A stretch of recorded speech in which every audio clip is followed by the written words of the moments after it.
হাগ্ৰামা মহলি ডাঙৰীয়া যোনজন খুৰখালী মুনমুন ব্ৰহ্ম ডাঙৰীয়া বৰ্তমান আৰবান ডিপাৰ্টমেণ্টৰ এই EM ডাঙৰীয়াই যোৱাবাৰ তেওঁলোকে ক্ষমতা হেৰুৱাই ফেলে BTCৰ মন্দিৰ ছেক্ৰেটাৰী মেইন গেটত তেখেতে থু পেলাই থৈ আছিল। তেওঁলোকৰ মেণ্টেলিটিবিলাক কেনেকুৱা হ'ব পাৰে আপোনালোকে এবাৰ ভাবক। BPF দলৰ যোনটো বৰ্তমান স্থিতি, হাগ্ৰামা মহলি ডাঙৰীয়া বাৰ বাৰ কৈ থাকে আমি NDA হিচাপে নিৰ্বাচন খেলিম। তেখেতে আজিৰ দিনত ক'ব নোৱাৰিব যে BPF হিচাপে নিৰ্বাচন খেলিম বুলি। আৰু আনফালে তেওঁলোকৰ ডেপুটি চিফ ৰিহন জমিনী ডাঙৰীয়া কৈ থাকে আমাৰ BTCত 15টা আসন আছে, 15টাৰ ভিতৰত আমি 12টাত কোনো কম্প্ৰমাইজ নকৰোঁ বুলি। কিন্তু আল্টিমেটলি তেওঁলোকে 3টাত কৰিব। তাৰমানে কি মাইনৰিটি ভোটাৰসকলৰ পৰা আকৌ মুছলিম ভাইসকলৰ পৰা তেওঁলোকে ভোটটো লৈ পেলাই তেওঁলোকক আকৌ বলিৰ পঠা বনাব, তেওঁলোকক আকৌ তাৰমানে লাত মাৰিব। সেই চিষ্টেমত তেওঁলোকে আজি ৰণকৌশল তৈৰি কৰি আছে। এইটোৱে তেওঁলোকৰ কথা। আৰু আজিৰ দিনত হাগ্ৰামা মহলি ডাঙৰীয়া প্ৰমোদ বড়ো ডাঙৰীয়াক ধন্যবাদ দিব লাগে, কাৰণ প্ৰমোদ বড়ো ডাঙৰীয়াক 750 কোটি টকা BTCত থৈ আহিছে। আৰু খাইৰুল খান বুলি এজন MCLA গৰুচুৰ 6'5", তেখেতক আজি MCLA বনাই পেলাই চিণ্ডিকেট চলাবৰ কাৰণে তেখেতে শ্ৰীৰামপুৰত বহাই দিছে।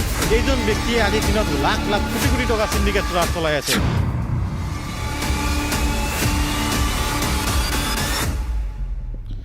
প্ৰথম কথা হ'ল যে সমাগত বৰদিনৰ শুভেচ্ছা আপোনালোকৰ চেনেলৰ সকলো দৰ্শকবৃন্দৰ লগতে BTR-বাসী তথা অসমবাসী ৰাইজলৈ বৰদিন খ্ৰীষ্টমাছৰ শুভেচ্ছা যাচিছোঁ।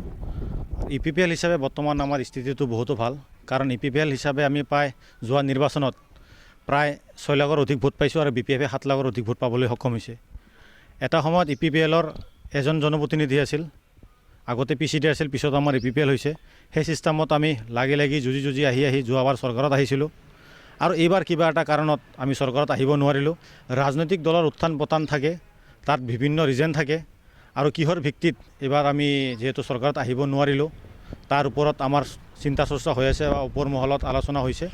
আৰু সমাগত যোনটো বিধানসভা নিৰ্বাচন, এই বিধানসভা নিৰ্বাচনৰ EPPL-ৰ এটা ভাল ৰিজাল্ট আহিব, এইটো 100% আমি আশাবাদী। আৰু EPPL হিচাপত আমাৰ 2জন MP আছে, বৰ্তমান আমাৰ 7জন MCLA আছে, 7জন বিধায়ক আছে, 1জন মন্ত্ৰী আছে। গতিকে EPPL দল বড়োলেণ্ডত বহুতো ষ্ট্ৰং এটা দল। গতিকে এই দলৰ ভূমিকা বহুত ডাঙৰ আজি বড়োলেণ্ডত। অনাগত দিনত ভাল ৰিজাল্ট কৰিবলৈ আমি সক্ষম হওঁ, এইটো 100%। আমিতো আমাৰ EPPL-ৰ পৰা ওপৰৰ পৰা কৈ আছে আমি BTCত 15টা খেলিম, ইয়াৰ বাহিৰত হয়তো বাহিৰতো খেলিব পাৰে।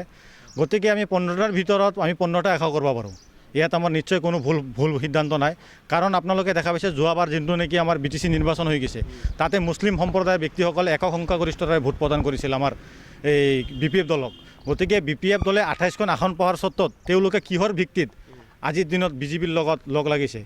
আজিৰ দিনত তেখেতে হাগ্ৰামা মহলি ডাঙৰীয়াই BPF দলৰ মুৰব্বী কৈ আছিল যদি EPPL NDAত থাকে আমি NDAত চামিল নহওঁ। গতিকে NDAৰ পৰা EPPL আউট হ'ব লাগিব, আমি ইন হ'ম। গতিকে NDAৰ লগত EPPL থকা স্বত্বত কিহৰ ভিত্তিত আজিৰ দিনত তেখেতে আজি NDAৰ লগত আছে। গতিকে এইবিলাক কথা ৰাইজক তেখেতে ক'ব নোৱাৰিব। আৰু প্ৰমোদ বড়ো ডাঙৰীয়া বেপাৰী, প্ৰমোদ বড়ো ডাঙৰীয়া বিটিয়া চুক্তি কৰি ফেলে বড়ো ৰাইজক ঠগিছে। প্ৰমোদ বড়ো ডাঙৰীয়া BJPৰ B টিম হয়।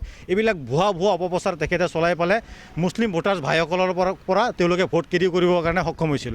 আৰু বিশেষকৈ যোৱাবাৰ তেওঁলোকে যোৱা নিৰ্বাচনত তেওঁলোকে চৰকাৰ গঠন কৰিবলৈ সক্ষম হৈছে ভোট লৈ পেলাই। আৰু এই ভুলটো তেওঁলোকে দ্বিতীয়বাৰ নকৰিব। আৰু BPF দলৰ যোনটো বৰ্তমান স্থিতি, হাগ্ৰামা মহলি ডাঙৰীয়া বাৰ বাৰ কৈ থাকে আমি NDA হিচাপে নিৰ্বাচন খেলিম। তেখেতে আজিৰ দিনত ক'ব নোৱাৰিব যে BPF হিচাপে নিৰ্বাচন খেলিম বুলি।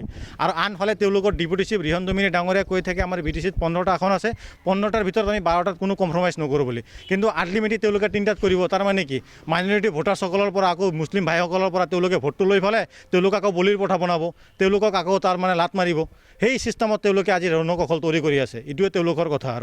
আৰু NDA হিচাপে EPPL থাকিব নাথাকিব আমাৰ ওপৰৰ নেতৃবৃন্দ আছে, আমাৰ চিফ ছাৰ ডাঙৰীয়া আছে, তেখেতে যি ডিচিশ্যন লয় বা তেওঁলোকে যি ডিচিশ্যন লয় সেইটোত আমি মান্তি হ'ম, সেই হিচাপত আমি কাম কৰি যাম।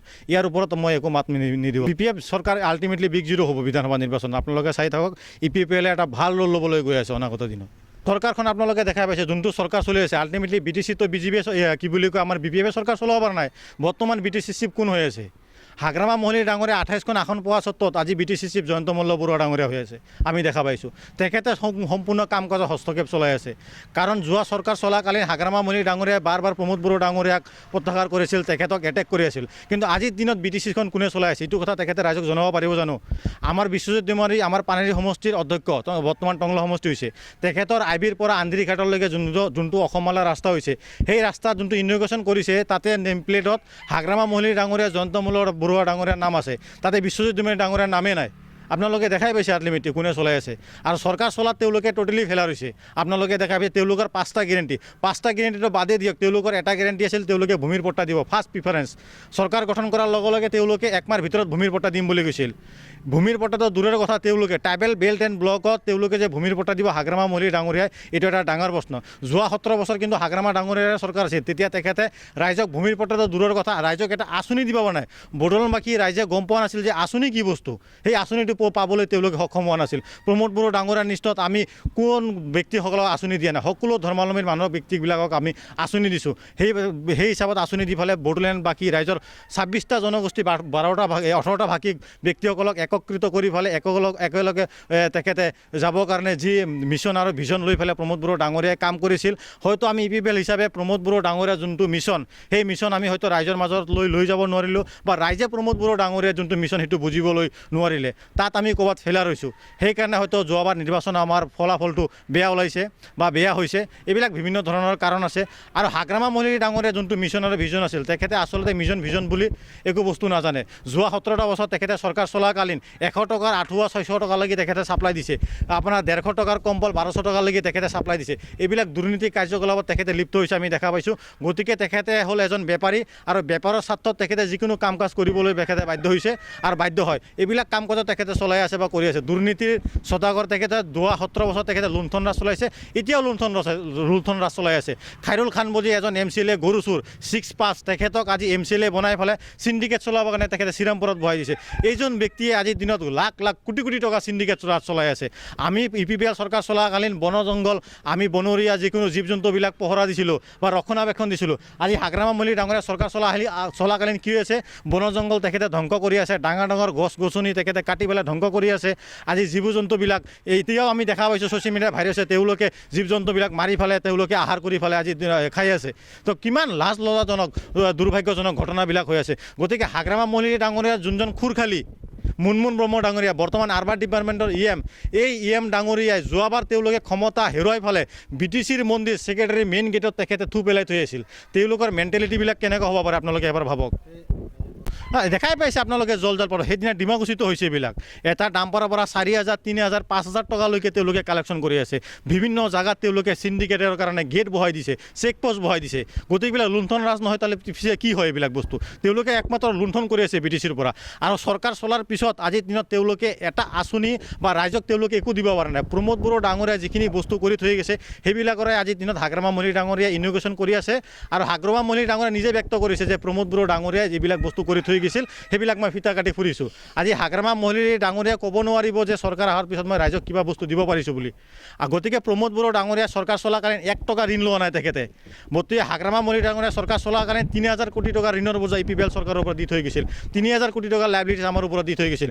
আৰু তেওঁলোকৰ BPFৰ যিবিলাক কণ্ট্ৰেক্টৰ আছিল বা আন কণ্ট্ৰেক্টৰবিলাক আছিল, তেওঁলোকে আজিৰ দিনত হাইকোৰ্টত তেওঁলোকে কেছ কৰিছিল। আৰু সেই কেছৰ চাৰ্জশ্বিট মতে প্ৰমোদ বড়ো ডাঙৰীয়াই বহু ল'ৰাবিলাকক ঠিকাৰ কণ্ট্ৰেক্টৰবিলাকক তেখেতে আজি বিল প্ৰদান কৰিছিল। তেওঁলোকে গম পায় আমাৰ BTCৰ ফাণ্ডিংটো কিমান ইয়াৰলি, তাৰ সত্ত্বেও তেওঁলোকে একমাত্ৰ পাৰ্চেণ্টৰ স্বাৰ্থত, ধন লুটাৰ স্বাৰ্থত তেওঁলোকে সৰু ল'ৰাবিলাকক কাম কাজ দিছিল। আৰু এই ল'ৰাবিলাকৰ ভৱিষ্যত তেওঁলোকে নষ্ট কৰিছে। কিছুমানে গৰু ছাগলী বিক্ৰী কৰি পেলাই ঠিকা কৰিছিল, কিছুমানে চেল্ফ হেল্প গোটৰ পৰা টকা লৈছিল, কাৰোবাৰ পৰা ইণ্টাৰেষ্টত টকা লৈছিল।